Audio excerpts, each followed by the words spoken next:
সিদ্ধান্তের ২২ দিন পরও ৫ লাখ টাকার সঞ্চয়পত্রে ১০% উৎসে কর কাটা হচ্ছে। এনবিআর চেয়ারম্যান জানালেন, আদেশ জারি না হওয়ায় ৫% কর হার এখনও কার্যকর হয়নি। এছাড়া বর্ধিত হারে কেটে নেওয়া করের টাকাও ফেরত দেওয়া হবে না বলে জানালেন তিনি। অর্থমন্ত্রী জনাব বাজেটে সঞ্চয়পত্রের মুনাফায় উৎসে কর ৫% থেকে বাড়িয়ে ১০% করা হয়। সমালোচনার মুখে ২৯ জুলাই ৫ লাখ টাকার সঞ্চয়পত্রে উৎসে কর ৫%ই রাখার ঘোষণা দেন অর্থমন্ত্রী আহম মুস্তফা কামাল। ৫ লক্ষ টাকা পর্যন্তই গরিব, আমরা মনে করি মার্জিনালাইজ মনে করি আমরা তাদের জন্যই। কিন্তু এখনও ১০% উৎসে করই কাটা হচ্ছে, এতে ক্ষুব্ধ বিনিয়োগকারীরা।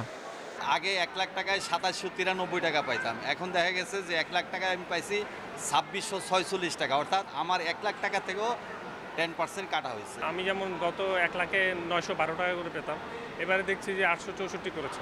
নিয়ম অনুযায়ী জুলাইয়ের ১ তারিখ থেকে কাটা উচিত, কিন্তু আমাদের মে মাস থেকে সার্কুলার জারি করে 10% টাকা কেটে রাখছে। জাতীয় সঞ্চয় অধিদপ্তরের মহাপরিচালক জানালেন, এনবিআর আদেশ জারি না করায় বাস্তবায়ন হয়নি সংশোধিত সিদ্ধান্ত। এটা জারি হয় নাই সেটা ঠিক কথা, যে এটা এনবিআর করে, তো এনবিআর এখনো সার্কুলারটা জারি করতে পারে না, যেহেতু ঈদের বন্ধ গেছে, সংসদও চলতেছে না, এটা রাষ্ট্রপতির অনুমোদন লাগবে। ২-১ দিনের মধ্যে আদেশ জারি করা হবে জানালেন এনবিআর চেয়ারম্যান। তবে যাদের কাছ থেকে বাড়তি কর এরই মধ্যে কেটে নেওয়া হয়েছে তা ফেরত দেওয়া হবে না বলেও জানান তিনি।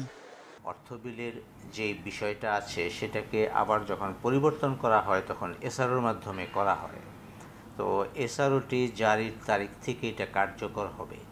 কাজেই এর আগে থেকে যদি কার্যকর করতে হয় তাহলে আবার আরেকটা এসআরও জারি করতে হবে, এবং সেটি এখনও আমরা সেভাবে চিন্তা করিনি।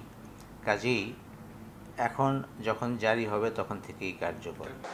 এনবিআর চেয়ারম্যান জানান, ২০১৬ সালের আগেও সঞ্চয়পত্রে উৎসে কর ছিল ১০%। Ruhul Amin, independent news, Dhaka. এই বিষয়ে আরও জানাতে বার্তা কক্ষ থেকে যোগ দিচ্ছেন সহকর্মী রুহুল আমিন। রুহুল, সঞ্চয়পত্রের মুনাফায় বর্ধিত কর জুলাই থেকেই কিন্তু কার্যকর হয়েছে, কিন্তু কর কমানোর প্রজ্ঞাপন দিতে কেন দেরি হচ্ছে এবং এনবিআর এই বিষয়ে কি বলছে? দেখুন, এইটাকে আপনি কিছুটা আমলাতান্ত্রিক জটিলতা বলতে পারেন, কারণ এই অর্থ মন্ত্রণালয় গত মাসেই সিদ্ধান্ত নিয়েছে, ২০-২২ দিন হয়ে গেল সিদ্ধান্ত কার্যকর হয়নি। মাঝখানে ঈদের ছুটি ছিল। আপনি জানেন যে এই কাজটা করার জন্য এনবিআর আদেশটা তৈরি করে, সেই আদেশটা আবার আইন মন্ত্রণালয়ে যায়, সেখানে ভেটিং হয়, অনুমোদন হয়, তারপর সেখানে রাষ্ট্রপতির অনুমোদন লাগে। সব মিলিয়ে এখানে কিছুটা আপনি বলতে পারেন যে পদ্ধতিগত সময়ক্ষেপণ এখানে হচ্ছে। তবে এনবিআর চেয়ারম্যান জানিয়েছেন যে ২-১ দিনের মধ্যেই, তিনি বলছেন যে এই সপ্তাহেই হতে পারে, আর যদি কোনো কারণে না হয় তবে অবশ্যই আগামী সপ্তাহে এই প্রজ্ঞাপন জারি হবেই। তো সঞ্চয়পত্রের সুদের হার সমন্বয়ের বিষয়ে কোনো পরিকল্পনা আছে কিনা সরকারের?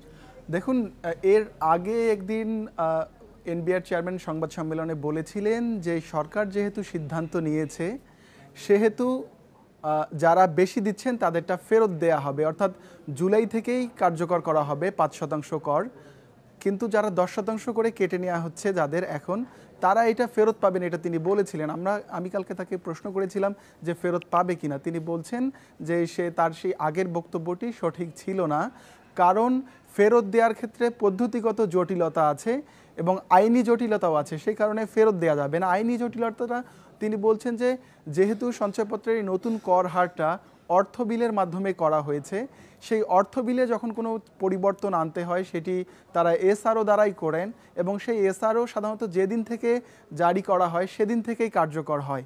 অর্থাৎ এসআরও যদি এই সপ্তাহে বা আগামী সপ্তাহে জারি করা হয়, এটি এই সপ্তাহ বা আগামী সপ্তাহেই কার্যকর হবে, অর্থাৎ জারির দিন থেকেই কার্যকর হয়।